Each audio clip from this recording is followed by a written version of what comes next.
Hi, good morning. எங்கள் கடையில் ஒருத்தவங்க சாப்பிட வந்தாங்க. சிக்கன் லெக் பீஸ்லாம் எவ்வளோன்னு கேட்டாங்க. நான் சொன்னேன், குளிச்சேனா, நான் சொன்னேன் 80 ரூபான்னு. 80 ரூபாயா?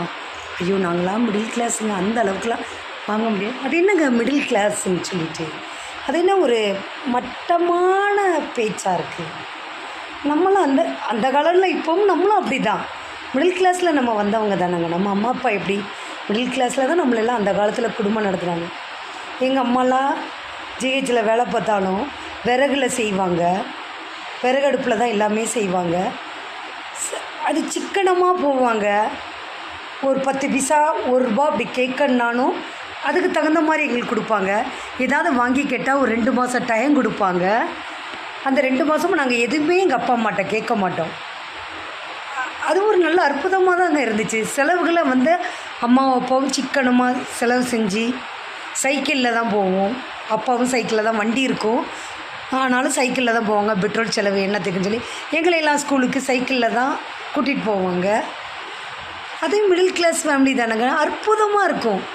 ஏதாவது முடியலன்னா அம்மா ஒரு நகைகளை அடகு வச்சு எங்களை பார்ப்பாங்க. படிப்பும் அப்படி தான், கொஞ்சம் கொஞ்சமாக ஒரு மாதம் ஃபீஸ் கட்டுவோம், அப்புறம் கொஞ்சம் நாள் கழித்து தரேன் மிஸ் அப்படின்னு சொல்லுவோம். இப்படிலாம் தான் மிடில் கிளாஸில் இருந்து தான் நம்மெல்லாம் வந்தவங்க. இன்னும் அப்படி தான் இருக்கோம். அதுக்காண்டி உயர்வான நிலைக்கு போகக்கூடாதுன்னு இல்லைங்க. மிடில் கிளாஸ்லேருந்து நம்ம வளர்ச்சியை அடையலாம். ஆனால் அந்த மிடில் கிளாஸுன்றதை ஒரு கேவலமான பேச்சாக நினைக்காதீங்க. சிக்கனமாக அந்த காலத்துலேருந்து இந்த மிடில் கிளாஸில் இருந்து நம்மெல்லாம் வந்தவங்க தான். ஒரு தீபாவளின்னா அன்னைக்கு தான் புது ட்ரெஸ் எடுப்போம்.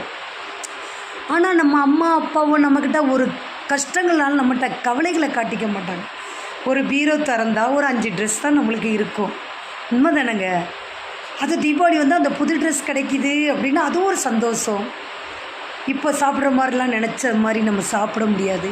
இதே விசேஷங்கள் வந்தால் தான் இட்லி தோசை, அம்மா பூரி சப்பாத்தி அப்படி ஏதாவது ஒன்று செஞ்சு கொடுக்கும். கறினாலுமே அப்போவுமே அப்படி தான் எடுப்போம். இப்போ நிலைமை எல்லாமே மாறி போச்சு. அதனால் தயவு செஞ்சு சொல்கிறேன், நாங்கள் மிடில் கிளாஸுன்றது ஒரு இதாகவே பேசாதீங்க. நாங்கள்லாம் நம்ம எல்லாருமே அம்மா அப்பா எல்லாம் அப்படி இருந்து வளர்த்து நம்மளை அற்புதமாக ஆளாக்குனவங்க தான். நீங்கள்லாம் கேட்டு பாருங்கள் எப்படி வளர்ந்தோன்னு. நாங்கள் ஒரு மாவு பாக்கெட்லாம் இப்போ கிடைக்கிற மாதிரிலாம் அப்போ இல்லை. அரைச்சி அதில் எல்லாத்துக்கும் அம்மா சிக்கனும் தோசை சுட்டு ஒரே சோறு ஒரே குழம்பு. மத்தியானம் வைக்கிறதா நைட்டு சோறு குழம்பு, அதே குழம்பு தான் காராச்சோவை வச்சு